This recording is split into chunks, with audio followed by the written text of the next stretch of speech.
berjumpa kembali. Untuk pembelajaran kita kali ini akan mempresentasikan tentang bab ke-8, yaitu etika, etos kerja, organisasi. Yaitu untuk kelompok yang akan berpresentasi dipersiapkan dengan baik. Tujuan dari materi kita adalah yang pertama, bagaimana kita tahu dan mengidentifikasi etos kerja, kemudian bagaimana kita beretika dalam organisasi. Nanti akan dijelaskan oleh kelompok 3 ya. Nanti disampaikan dan tolong yang lain bisa menanggapi dan memberikan pertanyaan. Saya kira itu untuk kelompok 3 saya persilakan waktu sepenuhnya.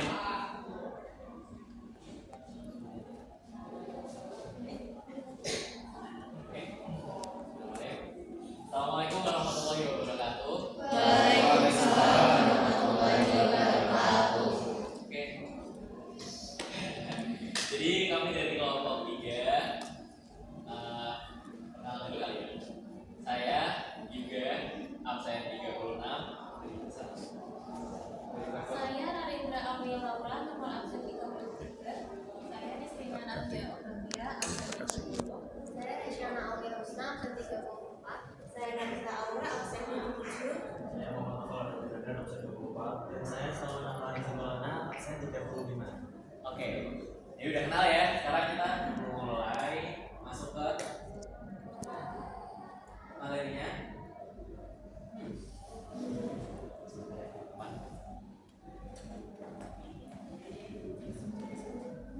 Pengertian etos kerja dalam Islam. Jadi etos kerja dalam Islam berarti kita bekerja dengan bertanggung jawab, disiplin dan patuh pada peraturan, dan tetap dilandasi dengan iman kepada Allah. Jadi kita bekerja tidak hanya untuk memenuhi kebutuhan kita sebagai seorang pekerja, tapi juga memohon ridho Allah agar kita dapat bermanfaat bagi diri sendiri serta orang lain. Seperti itu teman-teman. Bisa next. Oke. Jadi teman-teman, yang selanjutnya di sini ada membiasakan perilaku kerja keras. Nah, kerja keras sendiri itu adalah sikap sungguh-sungguh dalam melakukan sebuah pekerjaan. Entah itu sebenarnya sesimpel mengerjakan tugas, mengerjakan rumah atau tugas sekolah, piket sekolah, itu harus dilakukan dengan penuh tanggung jawab, disiplin dan tidak mudah menyerah. Nah, perintah bekerja dan berkarya ini juga ada di Al-Quran dan juga hadis Nabi. Di Al-Quran itu ada di surat At-Taubah ayat 105 yang dimana intinya, bekerjalah kamu, maka Allah, Rasul, dan juga orang-orang mukmin akan melihat pekerjaanmu itu. Nah, cara membiasakan kerja keras itu bisa dari membiasakan disiplin. Ini bisa dari misalnya berangkat sekolah tepat waktu, mengerjakan tugas tepat waktu, dan lain-lain. Yang selanjutnya bertanggung jawab ini sesimpel misalnya kalian piket di kelas, itu kan juga harus dilakukan dengan penuh tanggung jawab biar kelasnya bersih, nyaman. Yang selanjutnya itu konsisten dalam kewajiban. Kalau saya sendiri mengartikan konsisten ini adalah selalu. Jadi kita selalu melakukan itu berulang-ulang terus-menerus agar hasilnya maksimal.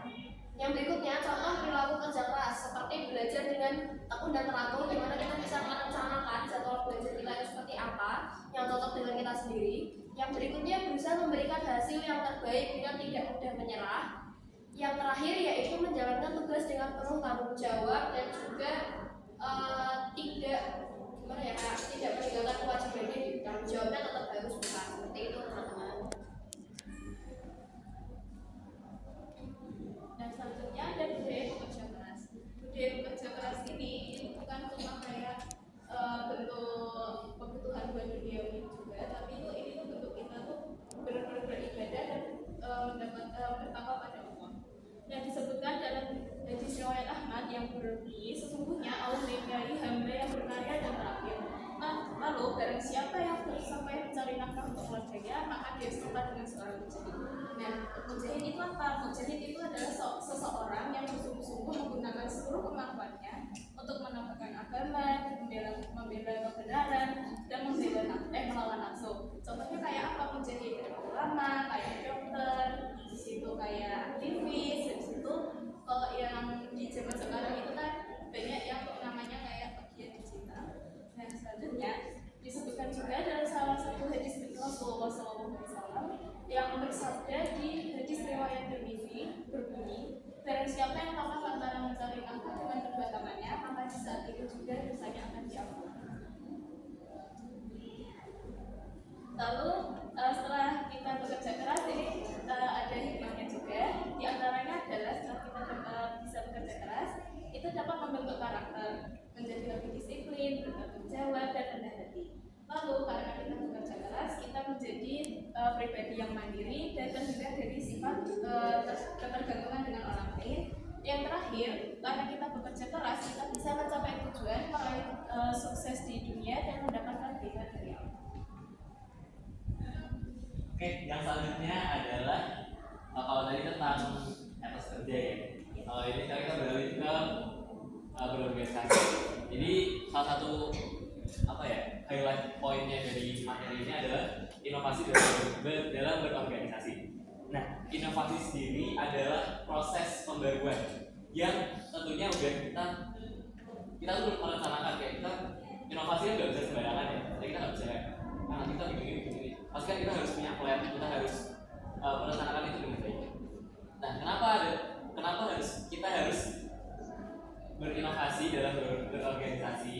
Itu tentunya untuk meningkatkan efektivitas, efisiensi, dan juga daya saing organisasi supaya organisasi tersebut tuh bisa mampu untuk beradaptasi dengan lingkungan Itu teman-teman. Selanjutnya ada keputusan inovasi dalam organisasi. Pengertiannya sendiri itu adalah penetapan pembaruan dalam organisasi untuk meningkatkan kinerja dan kualitas yang bertujuan kebaikan dan tidak bertentangan dengan syariat Islam. Prinsip utamanya ada 4, yaitu sesuai Al-Quran dan hadis. Yang kedua diputuskan melalui musyawarah. Yang ketiga mengandung amanat dan keadilan. Yang keempat memberi manfaat bagi organisasi dan umat. Inovatif itu adalah sikap terbuka kita untuk menerima ide baru, lalu kita berani untuk menciptakan solusi yang lebih baik. Nah, di situ supaya kita bisa berani mencoba hal baru. Lalu yang kedua itu ada toleransi. Ini di toleransi ini sangat penting juga karena ini kita menghargai perbedaan cara kerja dan pendapat orang lain. Ini ada sesi tanya jawab, Pak. Ya. Baik, mungkin ada tanggapan atau pertanyaan? Silakan. Monggo. Perkenalkan, nama saya Anastasia Aziza, saya dari kelompok 5, absen 3. Saya ingin bertanya, apa dampak jika anggota organisasi tidak menerapkan etika Islam? Dampak negatifnya. Lalu bagaimana sih cara menjadi anggota organisasi yang inovatif atau tepat beretika? Terima kasih. Saya sudah jawab yang pertama ya. Oh, boleh. Jadi yang pertama adalah tadi kalau kita nggak ada landasan, oke, dampaknya kita jadi gimana ya? Niat kita udah tercemari duluan. Jadi kita melakukan sesuatu itu kayak yang penting jadi gitu. Kita nggak ada kayak nggak ada bayangan kayak gimana prosesnya, kayak gimana dinamika orang-orang. Kita cuma fokus ke tujuan tersebut. Padahal Tapi kita juga tetap beretika. Kita tampung dulu ya di sini ya. Mungkin teman-teman yang lain ada pertanyaan lagi. Biasanya dan kelompok satu kan? ya yang kelompok satu. Jadi kelompok 5 tuh. Jadi menurut kalian kerja keras tanpa etika itu masih bisa disebut kerja sesuai bisa disebut etos kerja yang baik? Ulang yang ya. Menurut kalian kerja keras tanpa etika apa masih bisa disebut etos kerja yang baik? Namun dulu ya.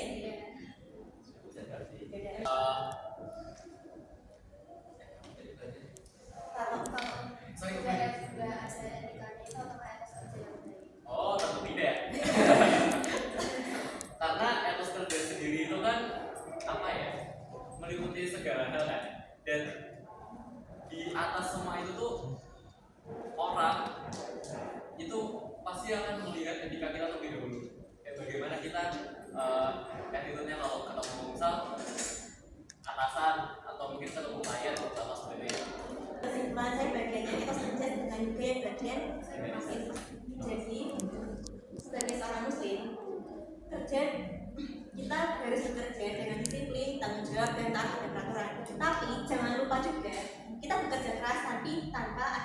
iman kepada Allah. Kita sampai kapanpun harus bekerja, tapi juga tetap beriman kepada Allah untuk mendapatkan ridho Allah, untuk supaya kita bermanfaat bagi diri dan serta orang lain. Dan jangan juga kerja, kita boleh kerja keras, boleh sekali untuk kepentingan kita keluarga. Tapi jangan lupa juga buat beristirahat, itu penting. Karena apa? Kalau nggak beristirahat kita ya tipes.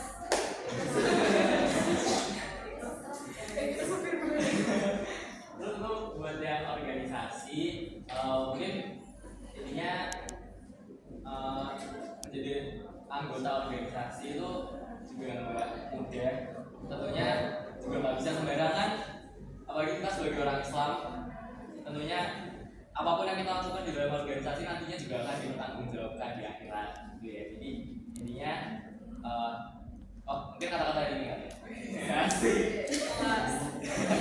Pemimpin itu tuh nggak mesti yang jadi ketua OSIS, ketua kelas, ketua jurusan atau apapun itu, tapi kita tidak perlu jabatan itu untuk jadi pemimpin. Tanpa jabatan itu kita tuh udah jadi pemimpin untuk diri kita sendiri.